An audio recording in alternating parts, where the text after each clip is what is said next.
Tomémonos un tinto, seamos amigos. Café Águila Roja, calidad certificada. Hola, muy buenas. Estamos nuevamente en el Canal 2, el canal de la gente. Y hoy tenemos una invitada especialísima. Les cuento antes de presentarla, yo a esta invitada la venía persiguiendo desde hace rato. Pero no quiero hablar más, sino colocarle puntos suspensivos a esto y romper el hielo y decirles que tengo a Sandra Alfaro. Ese apellido Alfaro lo pronuncia mucho en la Argentina porque hay un futbolista, existió un futbolista muy prestigioso, pero como mis orígenes son libaneses, el Alfaro es un apellido árabe, del Alfar, que significa guía, faro, etc. Pero hoy he traído a Sandra para que nos oriente, porque no deja de ser un faro para que nosotros aprendamos a vivir dignamente, y para vivir dignamente, a comer saludablemente. Y para comer saludablemente necesitamos la orientación de alguien que sabe. Sandra, buenas tardes, bienvenida.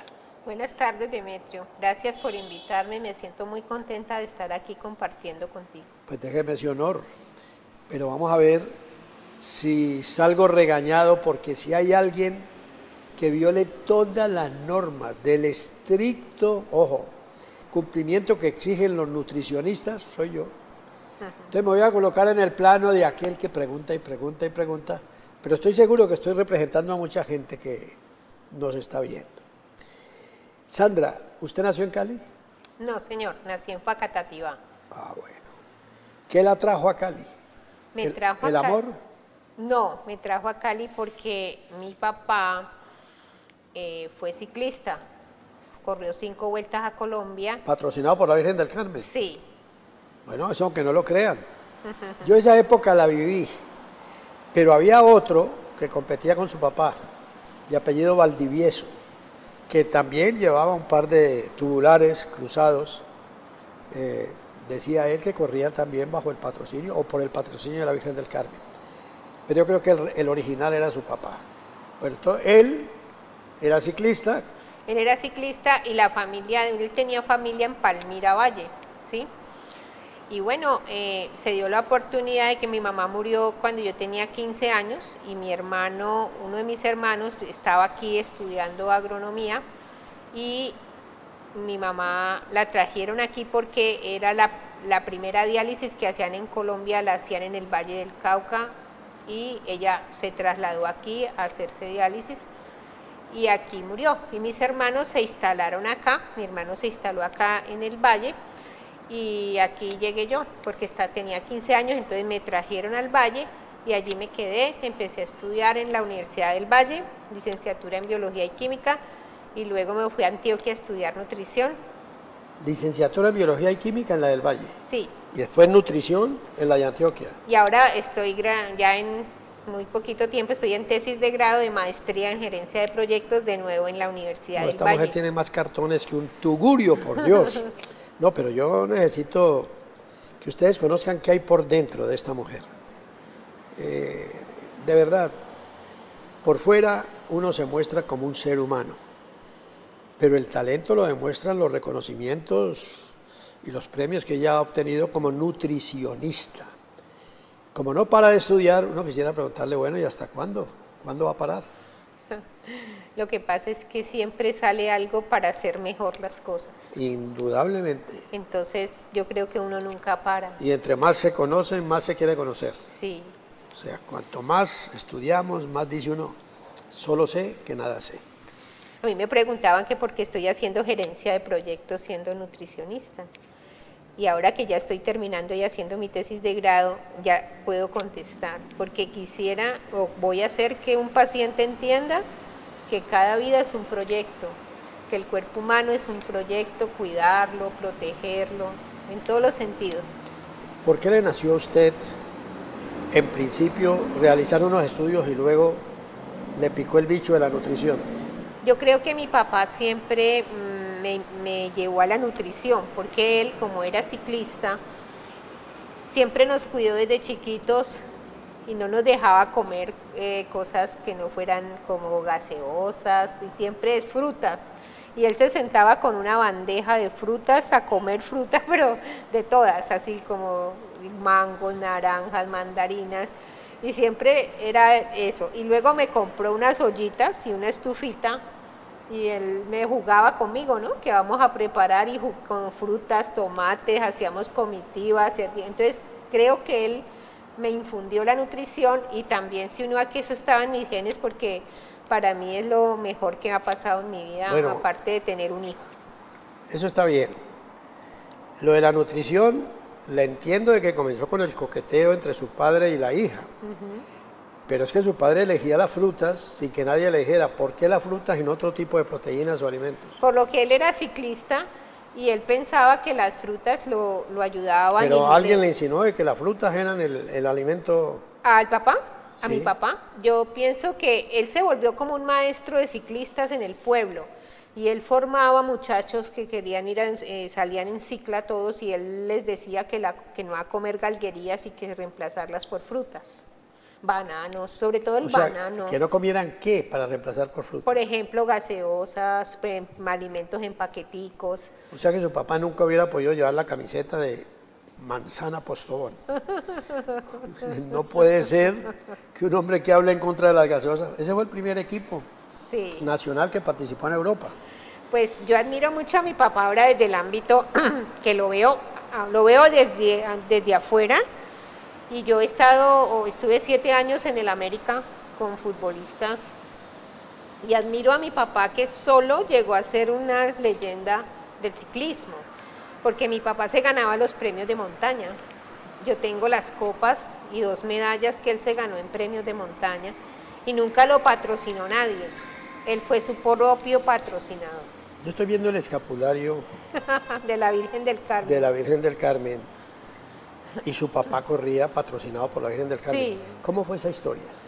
Bueno, mi papá siempre tuvo mucha fe en la Virgen del Carmen, pero en la 5ª Vuelta a Colombia que él corre, él se accidenta en esa Vuelta a Colombia, y queda sin mover mucho los pies y las manos, y le colocan un chaleco y lo dejan allí quietico un tiempo, que no podía moverse. Y él le dice a la Virgen del Carmen que si lo sana, él le corre una Vuelta a Colombia. ¿Patrocinado por ella? Patrocinado por ella. Pero entonces antes él no corría patrocinado las primeras... No, por él mismo. Él se pagaba su participación. Todo, se pagaba toda su participación, y trabajaba para reunir para ir a la Vuelta a Colombia. Claro. Entonces ¿Quiénes lo acompañaban? ¿Alguien de la familia? No. Siempre iban los hermanos de él, estaban acompañándolo. Y bueno, él, me acuerdo que esa fe a la Virgen, y le ofreció al Señor de Monserrate subir así como estaba 9 domingos, ¿sí?, a Monserrate. Él lo cuenta en un libro que se llama Historias del Ciclismo. Y entonces subía a Monserrate, y por supuesto la familia se ponía brava con él, porque eso podría ser... O sea, en plan de rehabilitación, y le decían, hombre, pero... ¿Cómo va a ser eso? Claro. ¿Sí? Porque se subía así como un gatico. Sí, sí. Y duraba subiendo todo el día y bajando, ¿sí? Una machera. Y entonces, al 9º día que sube, cuenta él que se quedó dormido y dijo, ya estoy sano.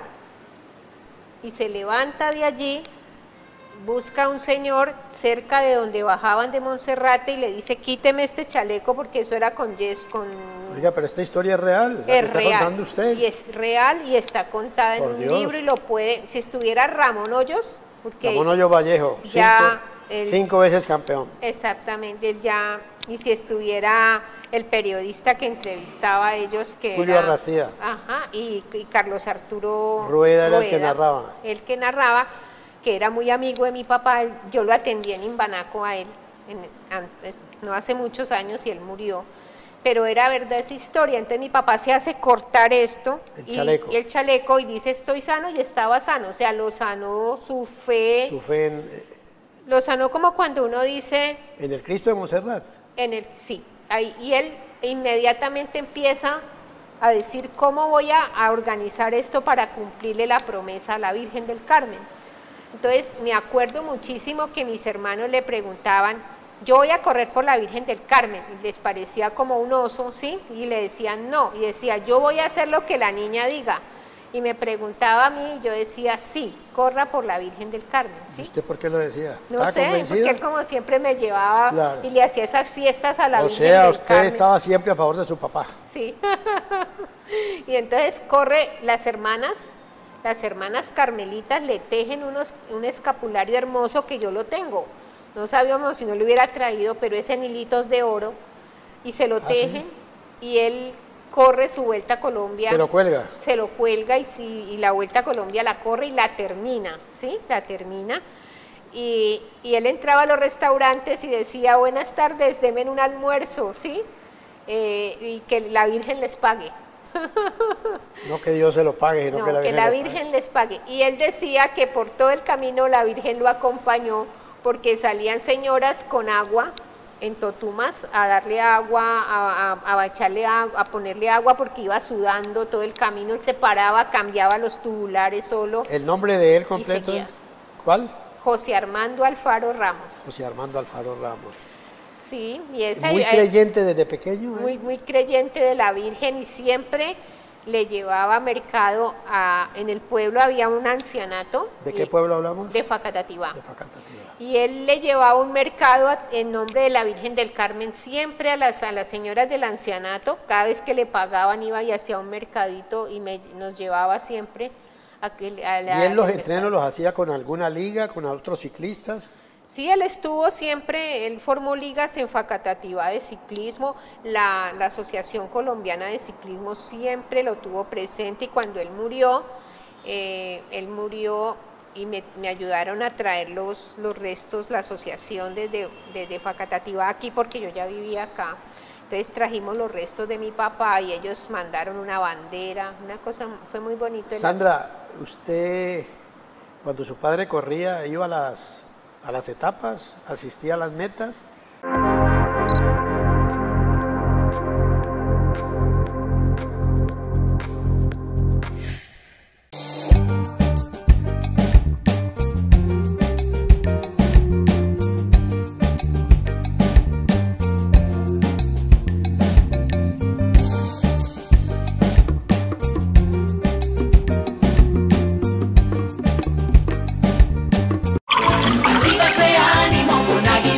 Tomémonos un tinto, seamos amigos. Café Águila Roja, calidad certificada. Faltando pocos días para el Festival de Música del Pacífico Petronio Álvarez, la Ciudadela se engalana para recibir a las más de 35.000 personas que se esperan por día. Ya se ultiman detalles del montaje de los 5 espacios que conforman el evento: gastronomía, bebidas ancestrales, espacio académico, zona de espectáculos, artesanía y moda. Vamos a tener unos salones de orfebrería donde vamos a poder ver cómo se trabaja la filigrana, barbacoa, skipdo, guapi. Vamos a tener artistas de muchísima posibilidad e importancia. Los artistas internacionales que participarán en la versión número 27 del Petronio Álvarez llegarán de Estados Unidos y África. De New Orleans, los padres del jazz van a estar aquí en el marco del festival en una fusión bellísima con el Pacífico Norte. También tendremos agrupaciones de Benín, de África. Desde el 16 hasta el 21 de agosto, el legado de la Casa Grande del Pacífico retumbará en Cali con cada población y comunidad que llega para mostrar las expresiones gastronómicas, musicales y culturales de más de 1.500 artistas.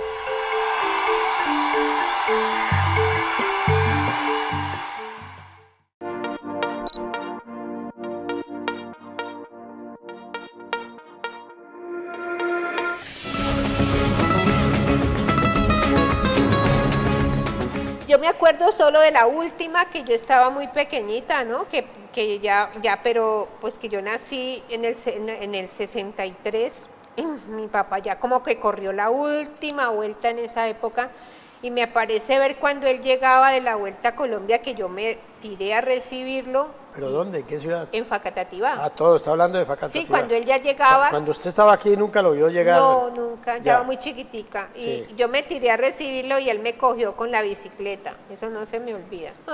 ¿Cómo así la atropelló? Sí, sin culpa porque venían todos así. Yo corrí y me tiré a la bicicleta y él me accidentó con la bicicleta, pero poquito me cayó y todo, pero eso no se me olvida. Mire. No se me olvida ese entusiasmo que mi papá tuvo para cumplir los sueños que él tenía, ¿sí?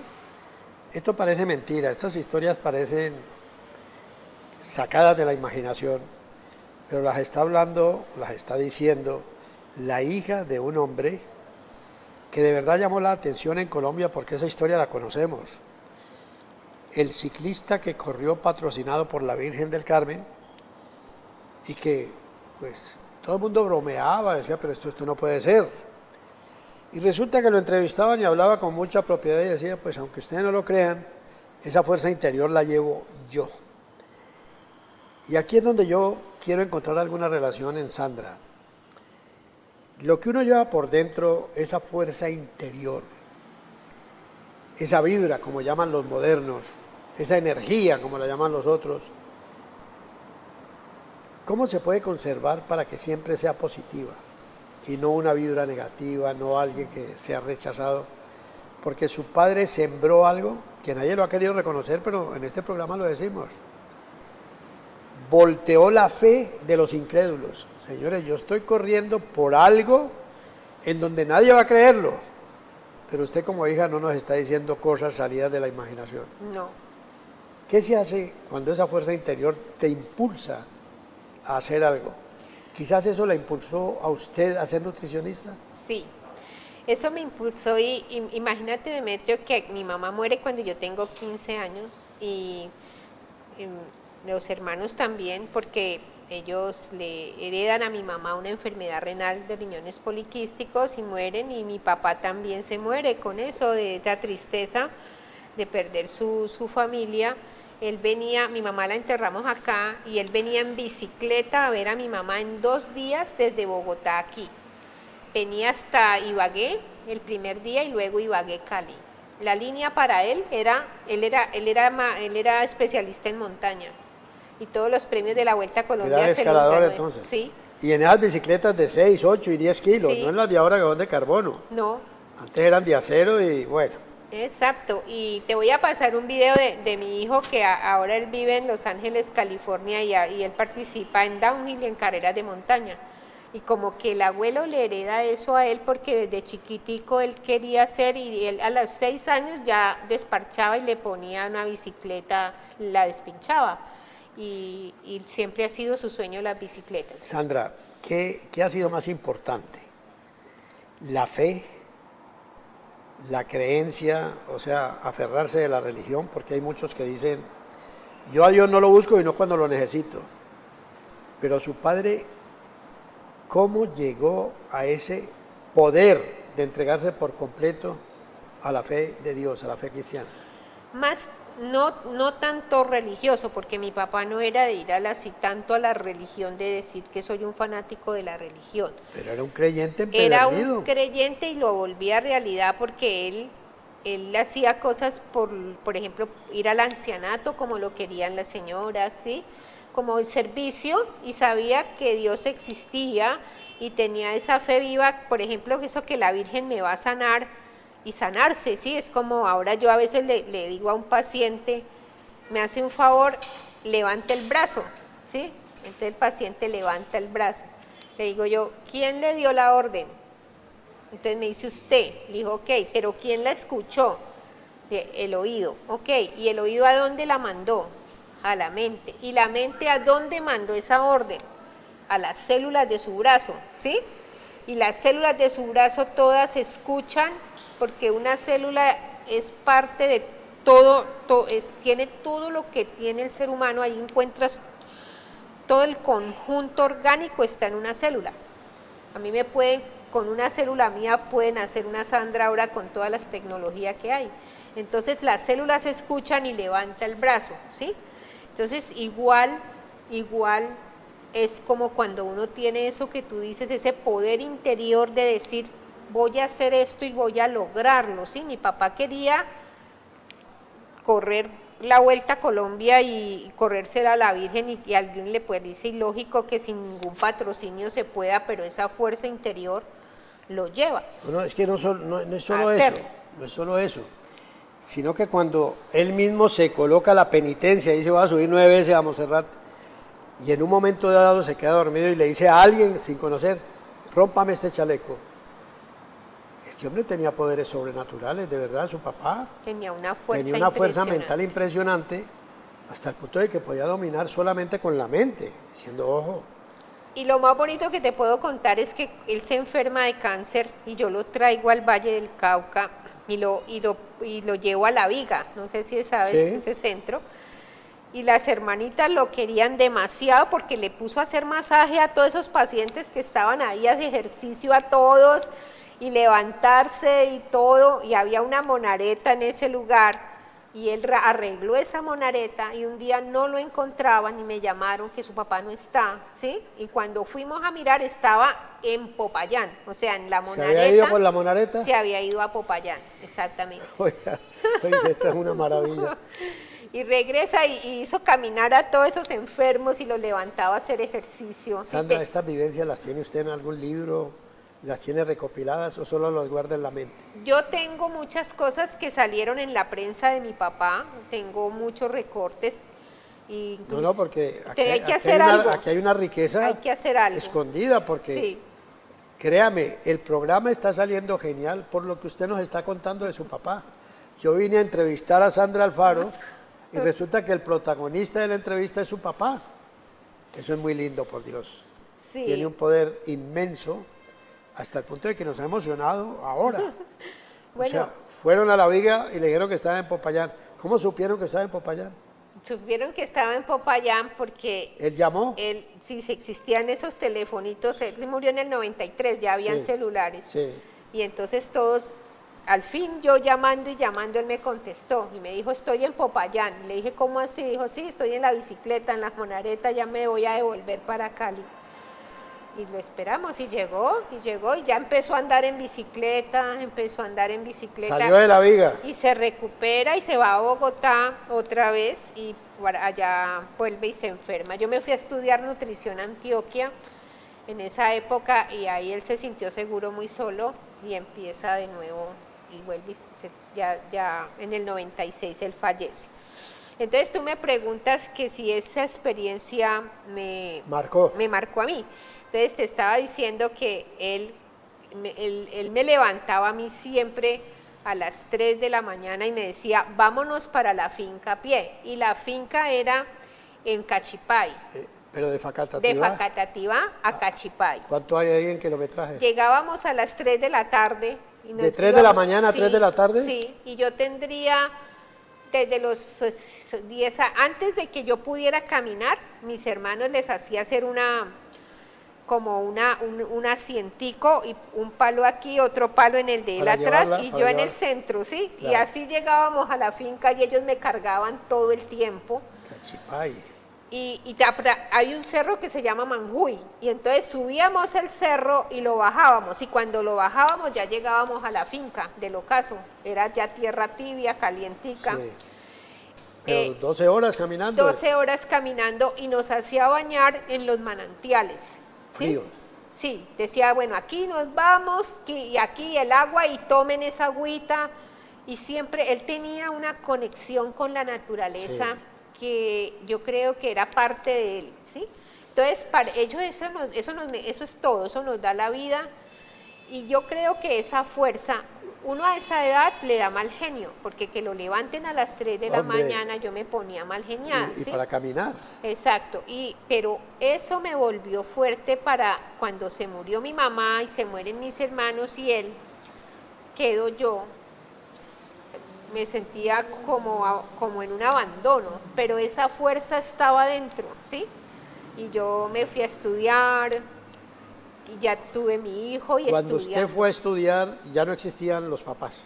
Mi papá murió cuando yo estaba en cuarto semestre de nutrición y dietética en Antioquia. ¿Su señora madre? Murió cuando yo tenía 15 años. Entonces, creo que él me entrenó para quedarme sola y poder hacer lo mismo que él, porque esa fuerza interior de la nutrición siempre la he llevado dentro para servir. ¿Sí? Pero fíjese usted que sin querer, queriendo, como dice el chiste, su papá les inculcaba tomar el agua, beber el agua. Su papá les inculcaba la naturaleza, caminen, nos vamos caminando. Aquí no hay otra cosa sino se enamora de la naturaleza y la naturaleza contiene plantas, ornamentos, árboles, frutales. Por Dios, los metió en la vida del campo. Sí. Y usted empezó a admirar y a valorar eso, Sí. porque su papá confiaba mucho en lo natural. Claro. Para él no había medicamentos ni nada, sino todo lo natural. Todo lo natural, él nunca estuvo muy metido en el médico. En esa época, ¿qué desayunaban? ¿Qué comían? Pues mi mamá tenía vacas, entonces lo que hacíamos era que ordeñábamos las vacas y tomábamos leche de vaca con maduro. ¿Y hoy una nutricionista permite que uno tome leche de vaca con maduro? Claro, yo sigo tomando. No, pero usted sí, pero seguramente, porque a veces atacan, lo digo con respeto, o critican la leche donde ustedes indican con mucha fuerza, cuidado con la leche, porque la leche en ciertos casos no es el mejor alimento, la leche en ciertos casos, o será que siempre nosotros podemos hacer uso o nos podemos alimentar de lo que da la naturaleza, siempre y cuando no nos excedamos. Exactamente. Mira que tú me estás preguntando mi historia, ¿sí? Tú me estás diciendo, hablemos de tu papá, y ahora como que vamos a extrapolar el papá a Sandra Patricia, ¿sí? Y casi que si uno diga, mi papá fue capaz de tener un reconocimiento en el mundo, porque yo he encontrado gente en Nueva York, en todo, y saben de mi papá. No, pero es que, perdóname, ¿sí? Es que yo la traje a usted a un programa, pero no hemos comenzado con Sandra, estamos hablando de su papá. Entonces, y ya me dicen, qué pena, porque tengo que hacer otro programa y lo voy a anunciar ante los televidentes. Señores, la nutricionista Sandra Patricia Alfaro, aún no la conocemos. Hemos hablado del papá y de lo que ella pudo haber heredado del papá, esa fuerza interior, para decir, amo la naturaleza. Y seguramente lo que nos va a recomendar ya desde el punto de vista de la nutrición, señores, todos los productos que Dios nos ha dado son para comérnoslos, para disfrutarlos, pero no para excedernos. Entonces, eso es lo que vamos a descubrir en Sandra en el próximo programa. Por hoy nos vamos. Hasta la próxima.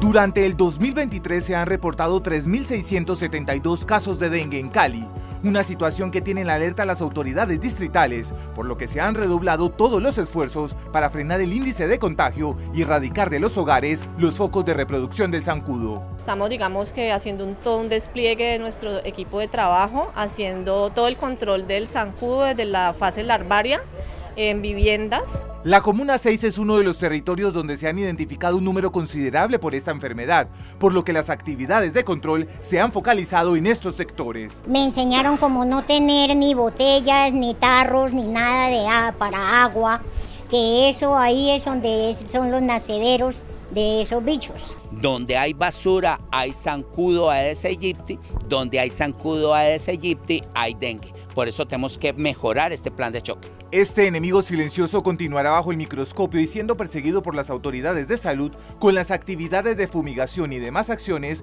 de inspección, vigilancia y control para prevenir la enfermedad o muerte por dengue.